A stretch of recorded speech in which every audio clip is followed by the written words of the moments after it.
Hey everybody, it's your girl Coco Kitten Bruja here, and I am back with another deck review. Today we have Sacred Geometry Activations Oracle by Lan, and I like this deck. I really do. I feel like this particular deck is a little deeper than a lot of the other decks where it's like affirmations or, you know, like, I don't know. I just feel like this deck is a little deeper than a lot of the Oracle decks you see where like you're channeling goddesses or anything like that.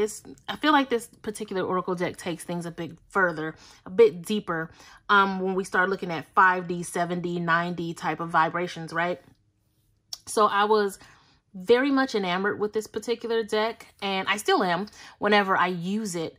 But let's get into it and I'll show you guys why. So it's a larger guidebook with, I think, standard size cards, but it's a 2-part box.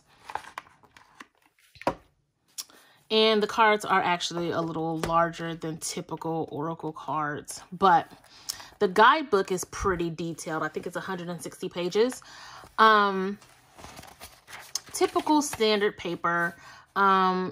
You get a larger font, and you have each breakdown of each card on each page in the table of contents, which you guys know I absolutely love. I like being able to go straight to the card. And then, of course, we have your typical introduction, what the cards are, what it means. See, this is what I'm referring to, like accessing the quantum field. These decks go pretty deep. So if you are a newbie to sacred geometry, I feel like this will be a good deck to start understanding the basics, but this deck will definitely make you go down the rabbit hole.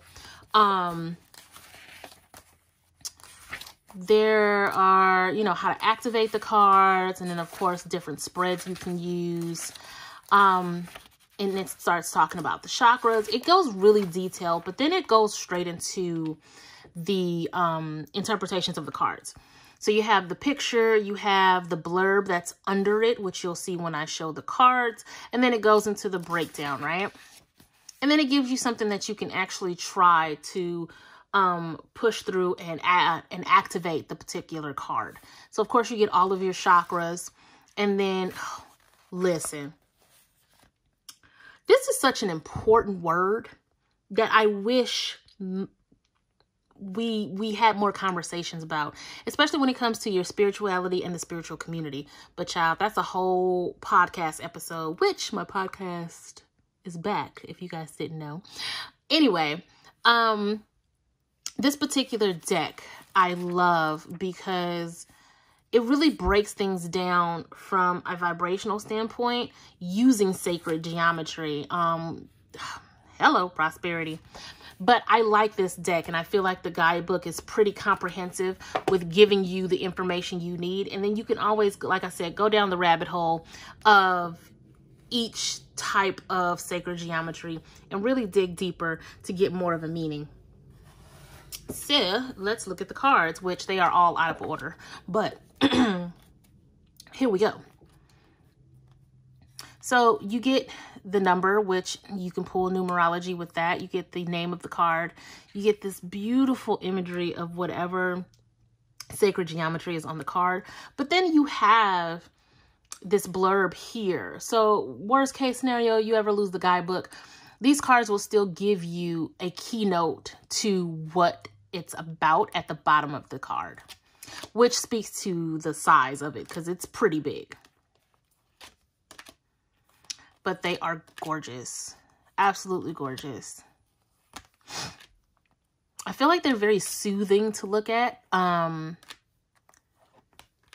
you have a thing about dots, which, you know, I don't know, maybe I should put a trigger warning on this video. It's not too bad. It's not too bad.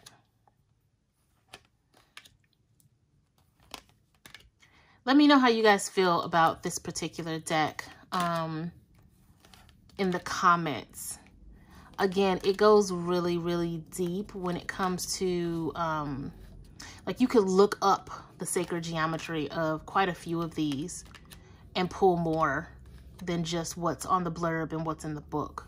But this is one of those decks that you can put the card under your pillow to activate it and to really dig into your subconscious about what these cards are about. We gonna move on from the fertility cards, y'all. But I really dig this particular deck. I'm going to shuffle and see if anything comes out. Yeah, see, these cards are big. I have medium-sized hands, and it's like covering up the whole thing. Let's see if we can do this. And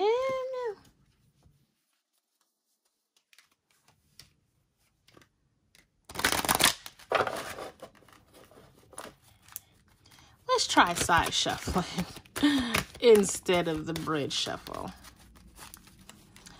All right, Spirit, you got a card for us. Let me just get one card. Don't get crazy. I just need one card. See, I shouldn't have said that, because now they're either gonna give me a whole bunch of cards, or I'm gonna have to pull. Nope, there it is. Okay.